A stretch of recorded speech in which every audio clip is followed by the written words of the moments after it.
Hello everyone, welcome to Teja Divya YouTube channel. సరదాగా ఫ్యామిలీతో one day Pondy ట్రిప్కి అయితే స్టార్ట్ అయ్యాము. వన్ డే ట్రిప్ కాబట్టి ఎర్లీ మార్నింగే స్టార్ట్ అయ్యాము అండ్ లక్కీగా అందరికీ సీట్స్ కూడా దొరికేసాయి. సో బస్సులో అలా సరదాగా కూర్చున్నాం.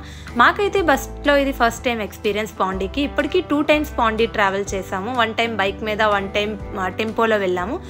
సో ముచ్చటగా మూడోసారి అయితే ఇలా బస్సులో ట్రావెల్ చేస్తున్నాము అండ్ మార్నింగే సన్ రైజ్ వ్యూని కూడా చూడగలిగాము. సో అలా నేచర్ని ఎంజాయ్ చేస్తూ బస్సులో అయితే ట్రావెల్ చేస్తున్నాము. పాండీ వెళ్ళే వరకు మధ్యలో ప్లేసెస్ అన్ని కవర్ చేద్దాం అనుకున్నాను, కానీ ఈ గ్యాప్లోనే నాకైతే మంచి నిద్ర వచ్చేసి ఒక స్లీప్ అయితే వేసేసాను. ఇంకా అలా నిద్రలోనే ఉన్నాను. ఈలోపు పాండీ అయితే వచ్చేసాము. సో అందుకే ఈ పాండీ వెల్కమ్ బోర్డుని కూడా మిస్ అయిపోయాను నేనైతే. సో మేమైతే ఇంకా పాండీ రీచ్ అయిపోయాము. బస్ స్టాప్లో దిగేసి మా వాళ్ళు అయితే స్కూటీలు రెంట్కి తీసుకోవడానికి అయితే వెళ్ళారు. సో ఇలా పాండీ రావాలనుకున్న వాళ్ళు చక్కగా బస్సెస్ మీదకి వచ్చేసి స్కూటీస్ని రెంట్ తీసుకుంటే మనం హ్యాపీగా పాండీ అంతా మంచిగా తిరిగేసి ఎంజాయ్ చేయొచ్చు. సో బ్రేక్ఫాస్ట్కి ఎక్కడికి వెళ్దామా అనుకుంటే మా సందీప్ అయితే బేకర్ స్ట్రీట్ అయితే సజెస్ట్ చేశాడు. నేనైతే ఫస్ట్ టైం ఈ ప్లేస్కి వస్తున్నాను అండ్ అంబియన్స్ అయితే చాలా బాగుంది.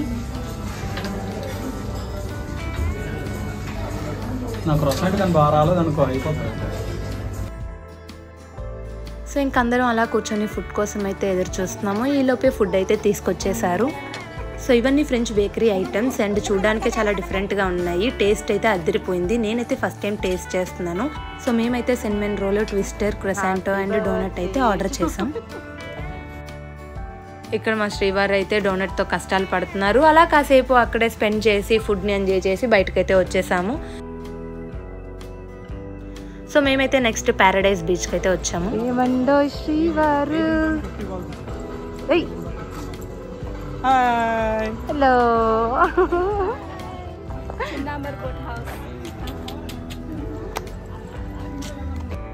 సో మేమైతే చున్నాంబర్ బోట్ హౌస్కి అయితే వచ్చేసాము.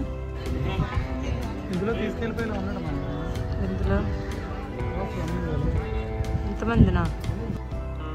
సో బోటింగ్ అంటే ఎక్కడలేని ఎగ్జైట్మెంట్ వచ్చేస్తుంది. ఎన్నిసార్లు బోటింగ్కి వెళ్ళినా మళ్ళీ వెళ్ళినా కొత్త ఫీల్ అయితే అలాగే ఉంటుంది. సో అలా ఎదురు చూస్తున్న టైంలో మా బోట్ అయితే వచ్చేసింది. సో మేమైతే బోట్ ఎక్కేసి ఆ వ్యూ పాయింట్స్ కోసం అయితే కార్నర్లో కూర్చుండిపోయాము. సో ఇంకా బోట్ అయితే స్టార్ట్ అయిపోయింది. ఆ లేక్ వ్యూ పాయింట్స్ అవి అయితే చాలా బాగున్నాయి. అంత ఎండలో కూడా అంత చల్లని గాలి, అక్కడే ఉండిపోవాలి చాలాసేపు అన్నంత మంచి హ్యాపీ ఫీల్ని అయితే ఇచ్చింది.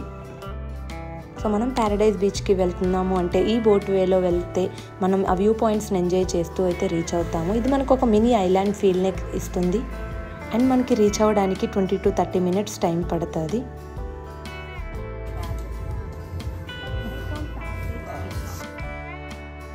సో ఫైనల్గా ప్యారడైజ్ బీచ్కి అయితే వచ్చేసాము. లాస్ట్ టైం ఫ్రెండ్స్తో వచ్చినప్పుడు అయితే ప్యారడైజ్ బీచ్ మిస్ అయ్యాము. సో ఈసారి అయితే మిస్ అవ్వకుండా ఫస్ట్లోనే వచ్చేసాము. కానీ ఎండ్ అయితే చాలా ఎక్కువగానే ఉన్నది ఆ రోజు. బోట్లో వచ్చిన ఎగ్జైట్మెంట్ కాస్త అక్కడ ఎండను చూసాక ఒక్కసారికి నీరసం అయిపోయాము. సో అక్కడున్న హట్స్లోకి వెంటనే వెళ్ళిపోయి సో ఆ నీడలో కాసేపు ఉండాలని అయితే ఫిక్స్ అయిపోయాము అందరం. అంతవరకు వచ్చి బీచ్ దగ్గరికి వెళ్ళకుండా అయితే ఉండలేము కదా. సో బీచ్ దగ్గరికి కూడా వెళ్ళాము. సో అలా సరదాగా కాసేపుని ఆ బీచ్ గాలిని కూడా ఎంజాయ్ చేస్తూ అక్కడే ఉన్నాము. సో ఈ గ్యాప్లో మాకైతే ఒక ఆక్టోపస్ కనిపించింది.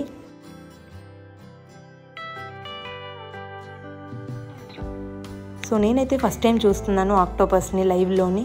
సో అదైతే ఎండకి పాపం ఉండలేకపోతుంది, కెరటాలకి కొట్టుకుంటూ బయటకైతే వచ్చేసింది. బట్ ఫైనల్గా దాన్ని అయితే రెస్క్యూ చేశారు.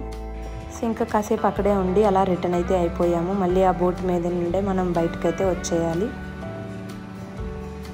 సో ఇంత ఎండకి మాకైతే ఆకలి స్టార్ట్ అయిపోయింది. సో ఇంకెక్కడికి తలపక్కటికి వెళ్ళిపోయి లంచ్ అయితే ఫినిష్ చేసుకొని సో డైరెక్ట్గా ఫ్రెంచ్ కాలనీకి అయితే వెళ్ళిపోయాం. సో మనకి కనుక పర్సనల్ వెహికల్ ఉంటే ఇదొక బెస్ట్ అడ్వాంటేజ్ మనకి. ఈ ఫ్రెంచ్ కాలనీ మొత్తం కూడా చక్కగా అలా రైడ్ చేసుకుంటూ మొత్తం కాలనీ అంతా వ్యూ చూడొచ్చు. సో అలా ఫ్రెంచ్ కాలనీ మొత్తం బైక్స్ మీద తిరుగుతూ ఉన్నాము. సో నచ్చిన స్పాట్స్లో కాసేపు ఆగి ఫొటోస్ తీసుకొని అలా వీడియోస్ కవర్ చేసుకుంటూ అయితే బైక్స్ మీదే కవర్ చేసాం మొత్తం ఫ్రెంచ్ కాలనీ మొత్తం.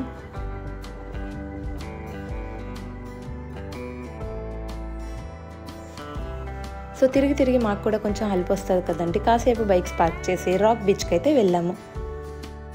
మాకు ఈ పాండీలో ఏమైనా కామన్గా ఉంది అంటే ఈ రాక్ బీచ్ అనండి. సో ఇప్పటికీ చెప్పాను కదా 3 టైమ్స్ వచ్చాము అని చెప్పి. సో 3 టైమ్స్ కూడా రాక్ బీచ్ అయితే కామన్గానే విజిట్ చేశాము. సో ఫస్ట్ టైం ఫ్రెండ్స్తో వచ్చినప్పుడు, ఫ్యామిలీతో వచ్చినప్పుడు, మళ్ళీ ఇప్పుడు కూడా రాక్ బీచ్ని అయితే మిస్ అవ్వలేదు. సో అటు నుంచి అట్టే తర్వాత మెరీనా బీచ్కి అయితే వెళ్ళిపోయాము. సో నాకైతే ఈ పాండీ ట్రిప్లో Paradise beach and Marina beach కొత్త ఎక్స్పీరియన్స్ని ఇచ్చాయి. సో నేనైతే ఫస్ట్ టైం విజిట్ చేస్తున్నాను. మెరీనా బీచ్కి అయితే ఇంకొంచెం ముందు వస్తే బాగుండు అనిపించింది. ఎందుకంటే ఆ ఎండ ఎగ్జాస్ట్ అయిపోయి సో కాసేపు తడవాలన్న ఫీలింగ్ అయితే వచ్చింది.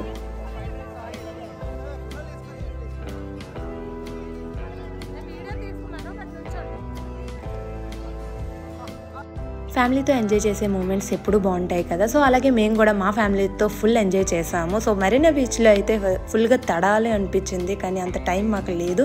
సో అక్కడే కాసేపు ఫొటోస్, వీడియోస్ తీసుకుంటూ అలా కొంచెం కాలు తడుపుకుంటూ పక్కనే ఉన్న స్టాల్స్కి అయితే వెళ్ళాము.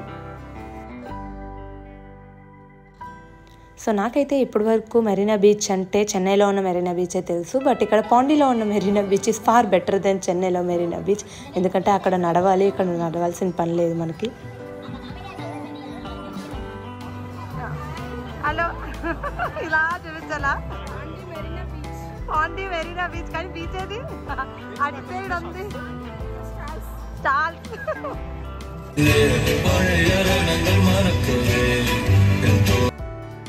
సో ఇక్కడ డ్యాన్స్ ప్రోగ్రామ్ కూడా కండక్ట్ చేస్తున్నారు. సో చాలామంది జనాలు కూడా ఉన్నారు. అందుకే ఇందాక అన్నాను కదా కొంచెం ముందుగా మెరీనా బీచ్కి వచ్చి ఉంటే బాగుండు అని. కాసేపు ప్రోగ్రామ్ చూస్తూ ఎంజాయ్ చేద్దాం.